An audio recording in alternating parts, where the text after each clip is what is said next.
Ellos son Leopold y Loeb. Ambos eran la envidia de todos por su increíble inteligencia. Prácticamente se graduaron de la universidad siendo menores de edad y provenían de familias de clase alta. Pero el tenerlo todo haría que estos dos genios empezaran a tomar caminos oscuros y sus egos los haría perseguir la idea de cometer el crimen perfecto. Un crimen en el que la policía, ni haciendo su mejor esfuerzo, iba a poder atraparlos. Ya está, no hago más spoilers y eso es lo que veremos en esta historia. Dos superdotados que se creían que estaban por encima de la sociedad, así que decidieron experimentar a ver si se podía hacer el crimen perfecto. Y que si era así, ellos dos eran los únicos capaces de poder llevarlo a cabo. Hey, ¿qué tal? Yo soy Fusgo y este es el caso de Leopold y Loeb. El 19 de noviembre de 1904 en Chicago, Illinois, nació un niño prodigio de nombre Nathan Freudenthal Leopold Jr. Obviamente, si naces con un nombre así, tienes dinero, y ese era el caso. La familia Leopold eran judíos alemanes que habían emigrado a los Estados Unidos e hicieron una gran fortuna a causa de su negocio de transporte de mercancía. Leopold de pequeño tenía problemas de habla y no tenía la pinta de que iba a ser un genio. De hecho, se metían con él en la escuela y presuntamente una tutora llamada Matilda abusó de él cuando tenía 12 años. Pero Leopold ya en su adolescencia empezaría a distanciarse de los otros chicos de su edad. En un test de coeficiente intelectual obtuvo una puntuación de 210 y pese a que estos estudios no son compatibles a los de la actualidad, era un hecho que la inteligencia de Leopold estaba en el 2% de la población. A los 19 años se graduó con honores en la Universidad de Chicago y hablaba 15 idiomas, 5 de ellos a un nivel casi nativo. Pero aún así le costaba hacer amigos pese a que ya no se burlaban de él como antes. El tipo estudiaba ornitología, que es el estudio de las aves. Nadie en una clase así se burlaría de ti, pero aún así siempre estaba distanciado del resto.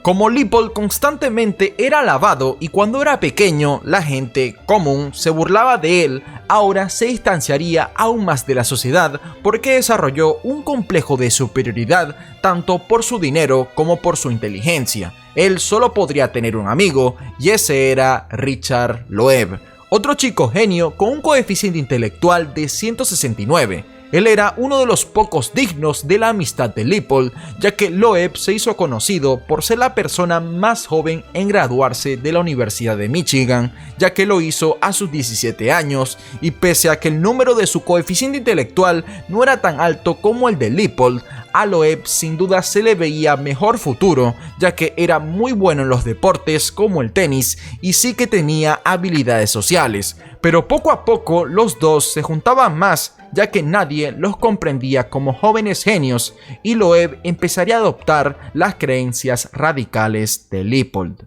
Tener un alto coeficiente intelectual no te da madurez, pero eso era lo que creían todos, incluyendo a Leopold. Así que empezó a leer filosofía y decidió saltarse los libros básicos porque esos eran para pequeñines y sus primeros libros fueron de Nietzsche, lo cual para todo el que sepa de filosofía es un grave error.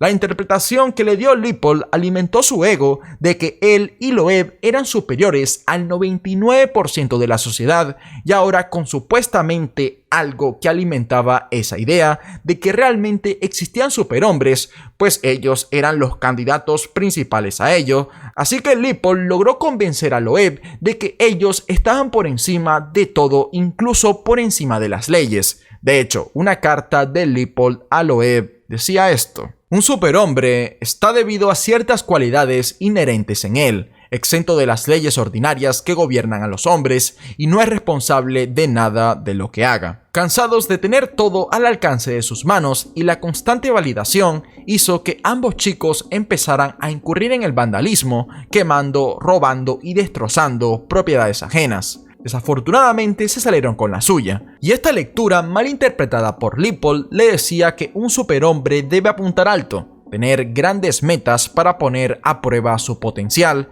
y él seguiría esta idea al pie de la letra. Ambos chicos mataban el tiempo con la lectura de casos criminales, y aún así esos casos por esa época te demostraban que no existía el crimen perfecto, que si la policía hace todo muy bien, es muy difícil salirse con la suya.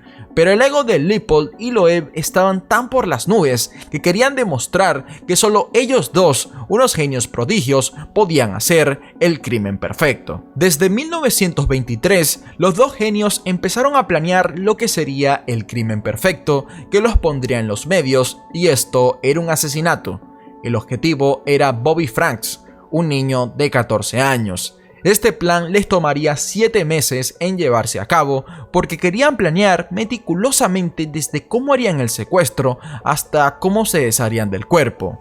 Para pedirle rescate a la adinerada familia de Bobby, le enviarían una carta hecha a máquina de escribir con una máquina que había robado Loeb en su fraternidad.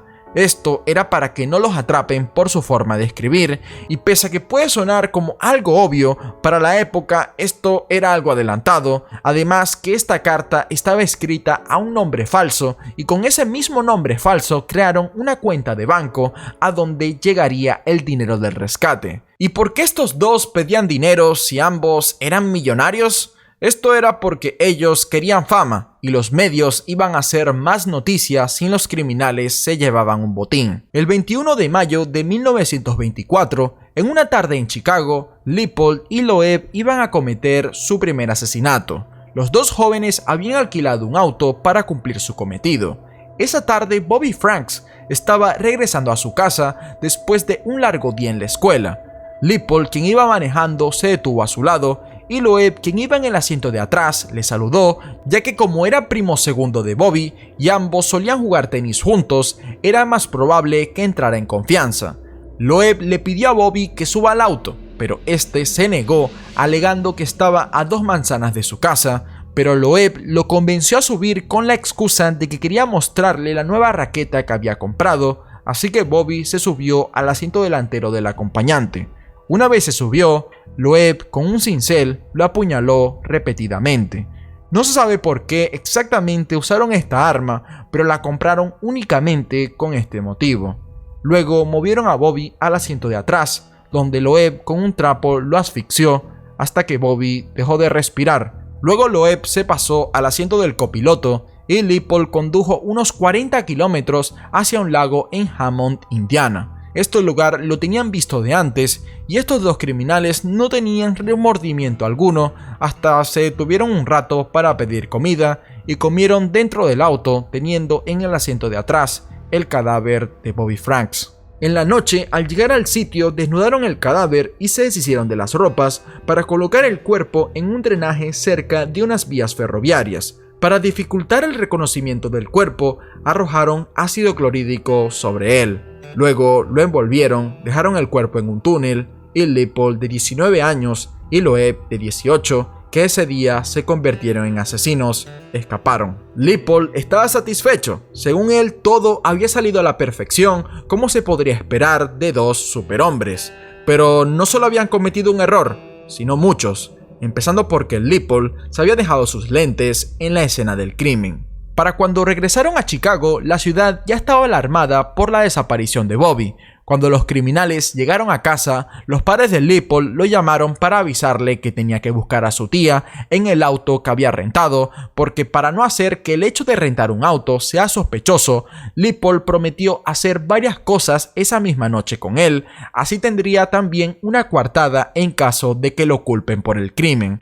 Visto esto, Loeb se llevó todas las pertenencias ensangrentadas de Bobby para su casa para luego quemarlas en un horno. Una vez hecho esto, Lippold llevó a su tía para su casa y puso varias lonas sobre los asientos para ocultar las manchas de sangre. Y en ese punto todo parecía haber salido a la perfección. Solamente faltaba quemar una gran lona que estaba llena de sangre, que Loeb no se animó a meterla en el horno porque si la quemaba iba a causar mucho humo y seguían las manchas de sangre en el auto y no podían devolverlo así. A las 10:30 p.m., Lippold llamó por teléfono a la madre de Bobby identificándose como George Johnson, informándole que su hijo había sido secuestrado, pero que seguía con vida y que si quería que su hijo se mantuviera ileso, tenía que pagar $10,000 para el rescate, que el método de pago se le iba a indicar en otra ocasión, pero que mientras esperara a su señal y que por nada del mundo contactara a la policía, que si no a Bobby le iba a esperar lo peor.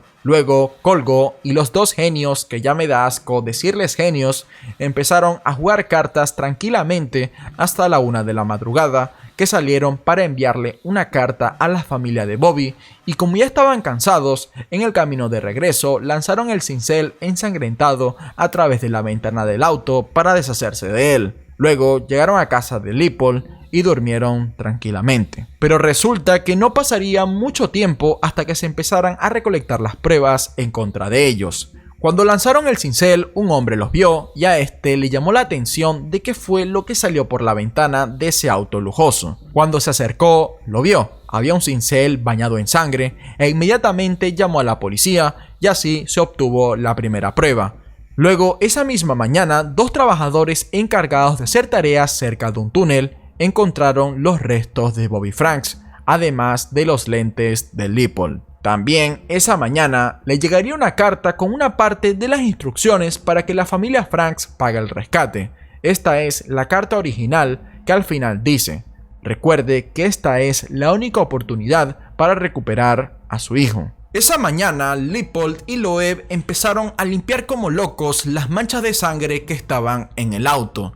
Mientras estaba en eso, se les acercó el chofer de Lippold y Lippold, dándose cuenta que estaba en una situación un tanto extraña porque el tipo ni lavaba un plato y ahora estaba limpiando el asiento de un carro pues muy meticulosamente, pues empezó a decir nerviosamente que pues se les había derramado un vino en el asiento y que lo estaban limpiando y que no querían que el padre de Loeb vea dichas manchas, lo cual también daba a entender que ese era el auto de Loeb y no un auto rentado, lo cual causaría una incongruencia que más adelante sería clave. A las 11 de la mañana, Lippold deja a Loeb en una estación de tren para que Loeb deje una carta y vuelva a Michigan para que así ahora cuando Lippold llame a la familia Franks para que paguen el rescate, los tiempos con Loeb no coincidan, además que inmediatamente iba a volver a Chicago para despistar aún más a la policía. Una vez toma el tren, Lippold corre al teléfono de una farmacia y llama a los Franks indicándoles que vayan a otra farmacia, dándoles la dirección de esta, que ahí esperen a la siguiente llamada hasta la 1 p.m. y les cuelga para volver a la estación de tren para esperar a Loeb, y una vez este vuelve, los dos jóvenes van a la otra farmacia para llamar a los Franks, que supuestamente deberían estar en la farmacia que les había indicado ir. Yo sé que esto es muy enredado, pero bueno, este es el plan de estos jóvenes que quisieron hacer las cosas complicadas, pero las cosas más sencillas la hicieron fatal, como vas a ver más adelante. Para dar una visión más clara de lo que está pasando ahora mismo, los dos jóvenes se encuentran en una farmacia en la que están llamando a otra farmacia a donde le indicaron a los Franks que deberían estar ahí a la 1 p.m. Ya es esa hora, así que al otro lado del teléfono deberían estar los Franks muy ansiosos por esperar las nuevas noticias para recuperar a su pequeño Bobby, pero para sorpresa de los supuestos genios, nadie atendía el teléfono donde en teoría deberían estar los Franks. Resulta que horas antes un tío de Bobby identificó el cadáver que había sido encontrado en el túnel, y minutos antes de que los Franks fueran a la farmacia, la policía los visitó para avisarles que su hijo estaba muerto. Obviamente, al saber esto, los Franks no iban a ir a ninguna farmacia, y antes de que caiga la noche, en los periódicos ya se hablaba de la muerte de Bobby Franks. El caso fue muy mediático porque el padre de Bobby era un empresario de clase alta. Viendo esto, Loeb entró en pánico y le dijo a Lippold que suspenda todo, que ahora se dediquen a destruir las pruebas restantes, pero Lippold se negó. Él creía que con su mente maestra podía hacer que los Franks logren pagar el rescate, aún así ya sabiendo que Bobby estaba muerto, y Loeb le hizo ver que nada de eso tenía sentido. Capaz a Lippold no le gustaba el plan de huir, ya que no era tan peliculero y así no podía alimentar su ego. La única forma de alimentarlo a la vez que escapaba era si inculpaba a otra persona por estos crímenes, y así volvería a tener la ilusión de cometer el crimen perfecto. La víctima era George Lewis, un estudiante de ornitología que de hecho veía a Lippold como una figura de alto respeto, ya que le daba clases de zoología, y decidió inculpar a George porque la zona donde fue encontrado el cuerpo de Bobby solía ser frecuentada por estudiantes de ornitología y George, como era un estudiante muy aplicado, solía frecuentar ese lugar muchísimo. De hecho, por eso fue que estos dos supuestos genios decidieron cometer sus crímenes en ese lugar, porque ya lo conocían muy bien. Si te pones a ver, estos dos, sobre todo Leopold, cree que todo le saldrá bien, que como es un genio no hay forma de que haga un error humano. Sus planes son arriesgados por eso mismo, para alimentar su ego. Y lo que estaba ignorando es que mientras más arriesgados eran sus planes, más testigos e incongruencias se sumaban a la ecuación. La tarea de estos dos ahora era quemar la lona manchada de sangre, destruir la máquina de escribir y luego ir hasta Indiana para tirar los zapatos y la hebilla del cinturón de Bobby. Pero cuando estaban a punto de hacer esto, un interrogador del Departamento de Policía de Chicago detuvo a Leopold. Y si eres seguidor de este canal, ya conocerás el perfil de asesino narcisista, pues Leopold lo superaría a niveles nunca antes visto, pues se creía más inteligente que el interrogador y este se lo puso más fácil porque le dijo que la policía sabía mucho menos de lo que en realidad sabía, para que así Leopold suelte más la lengua, ya que así tendría menos restricciones con las cuales podría inventarse su historia. Lamentablemente por la época no hay video, así que solo podemos quedarnos con las anotaciones del interrogador, que en todo lo que decía Leopold ponía como coartada a Loeb, y la policía no le había comentado que los veían a ellos dos como sospechosos. Simplemente hablaban con Leopold y él pensaba que Loeb estaba totalmente alejado de esto, sobre todo también por todas esas cosas que hizo con el tren de alejarlo. Así que esto aumentaba su nivel de sospechoso y sin que se lo preguntaran soltó un montón de nombres de sospechosos y dentro de ellos obviamente estaba su favorito, que era George Lewis. Luego Leopold quedó libre. No se le dio ningún indicio de que era sospechoso, pero obviamente estaba en la lista. Y todo se pondría en su contra cuando la policía empezó a enseñar los lentes encontrados en la escena del crimen a distintas tiendas que los vendían. Y esto no es buscar una aguja en un pajar, ya que por esa época no cualquiera tenía el lujo de poseer lentes a medida y rápidamente la policía dio con el vendedor, el señor Coe. Él inmediatamente reconoció esos lentes, ya que pese a que eran de tipo y tamaño comunes, poseían un mecanismo de apertura y cierre único que solo tenían 3 de sus clientes y uno de ellos era Nathan Leopold. Todas las demás pruebas de testigos como choferes y todos los que vieron el llamativo auto rentado también pusieron a Loeb como sospechoso, así que los dos jóvenes fueron interrogados ya como sospechosos definitivos y los llevaron a un hotel para que entren más en confianza. Y así fue. Loeb aclamaba no recordar nada y no dejaba ningún dato innecesario, ya que él sí era consciente de que es humano y podía cometer algún error. Pero por el otro lado, Leopold siguió soltando cada vez que podía nombres de posibles sospechosos. Dio 2 respuestas distintas de dónde podría haber dejado sus lentes, e incluso en un momento se osó a decir, si fuera a asesinar a alguien, escogería a alguien como el pequeño hijo de perra, que era Bobby Franks. Obviamente los interrogatorios se llevaban a cabo en distintas habitaciones para que los dos no puedan cooperar. Y en una parte del interrogatorio, los agentes se dieron cuenta que había una parte que ellos ya habían pensado de antes, porque dijeron que ese día tomaron el auto de Leopold y recogieron a 2 mujeres en la carretera con la que pasaron toda la noche. Tengo que decir que estos dos no tienen mucha cara de hacer ese tipo de cosas, de bueno, buscamos a las chicas, salimos por ahí de fiesta, ok, está bien. Oye, si se habría afeitado la ceja por la mitad del otro, te la creo. Pero bueno, digamos que está bien. Pero cuando la policía le hacía más preguntas sobre, oye, por lo menos estas chicas no le dijeron sus nombres o cómo lucían por lo menos. Y cuando le preguntaban cómo lucían, ellos daban descripciones muy vagas, que sí. Bueno, tenía el pelo negro, 2 ojos, 2 pies. Aún así, la policía les dio el beneficio de la duda a estos chicos porque ambos contaron la misma historia. Así que los dejaron en libertad. Pero lo estaban persiguiendo mientras ellos se escapaban en su carro. O sea, estaban yendo a casa de Leopold, no estaban buscando escapar. Creían que se habían salido con la suya, pero en ese momento solo la policía quería confirmar si esta última historia era verdad, así que para ello estos chicos le habían confirmado a la policía que ellos no rentaron ningún auto, que salieron con el auto de Lippold, así que decidieron llamar al chofer de Lippold, que él sí podría saber la respuesta a que si esto era verdad, y tanto el chofer como la esposa de este confirmaron que ese día el auto de Lippold estaba dañado, estaba bajo reparaciones y que por eso ese día él usó un auto rentado y estaban 100% seguros.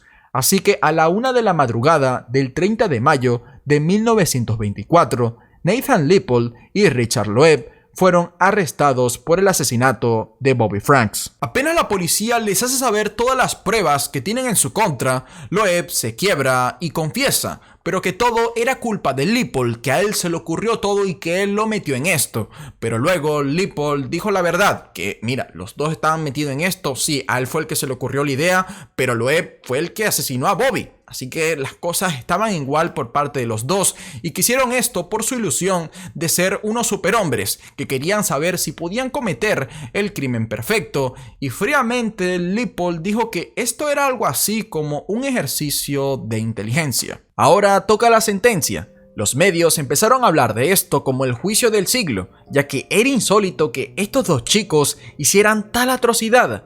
La familia de Loeb y Lippold contrataron al mejor abogado que el dinero podía pagar en ese momento, y este era Clarence Darrow, al que se rumorea que le pagaron $70,000, lo que equivaldría a más de $1 millón en la actualidad. Semejante cantidad de dinero fue desembolsada porque los acusados enfrentaban la pena de muerte, y esta era la especialidad de Darrow. Darrow conocía muy bien el sistema, sabía que si intentaba luchar por la inocencia de Lippold y Loeb, era seguro que les iban a dar la pena de muerte por la cantidad de pruebas en su contra. Estamos hablando de los años 20 y aquí no se andan con tonterías para dar la pena capital, como es en la actualidad que a los jueces les da ansiedad dar la pena de muerte, así seas el criminal más despiadado del mundo. Así que el enfoque del juicio fue ir directamente a cuántos años de cárcel le iban a dar a Lippold y Loeb. Aún así, esto era una tarea muy complicada. La idea de la pena de muerte era muy apoyada porque claramente estos chicos eran inteligentes al ser graduados de universidad. También ya eran mayores de edad, y sí, tenían 18 y 19 años, pero por esa época no es como ahora que alguien de esa edad es como un recién nacido, que por esa época alguien de esa edad ya tenía 5 hijos y pues ya se creía que era un adulto ya hecho y derecho. Tuvieron una crianza con mayores recursos que la persona promedio, y por lo fríamente calculado y la falta de remordimiento que presentaron en el asesinato, ambos fueron presentados como unos monstruos. Pero Clarence Darrow, a sus ya 66 años, hizo un alegato de más de 12 horas y 20,000 palabras, categorizado como una pieza de defensa exquisita y fue catalogado como el mejor alegato de su carrera.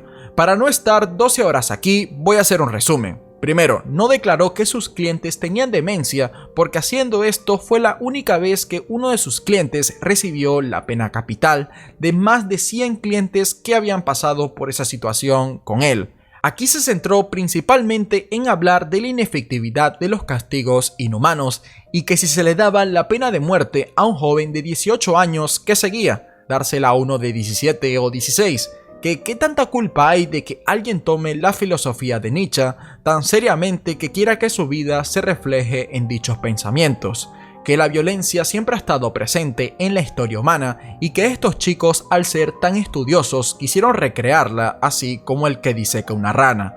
Pero lo más interesante fue que en ningún momento decía que estos chicos son unas víctimas, negándole en todo momento al abogado de la familia Franks tener la posibilidad de contraatacar, y también hablaba de que estos chicos no estaban preparados para esta sociedad, pero que la cárcel ya era un castigo justo. Y muy resumido, lo que dijo fue: mis dos clientes son unos completos imbéciles y deben estar completamente aislados de la sociedad, incluso si se convierten en mejores personas, pero tampoco creo que deban colgarlos porque la pena de muerte no impide que sucedan otros crímenes. De esta forma, el juez fue persuadido y sentenció a Lippold y a Loeb a cadena perpetua con un plus de 99 años por secuestro, pero ya saben que estos chicos tenían mucho dinero. Y pese a que esto fue una bendición en un principio, pronto se convertiría en un infierno. Ambos fueron enviados a la correccional Joliet en Illinois. Pese a que intentaban mantenerlos separados, siempre se las arreglaban para estar juntos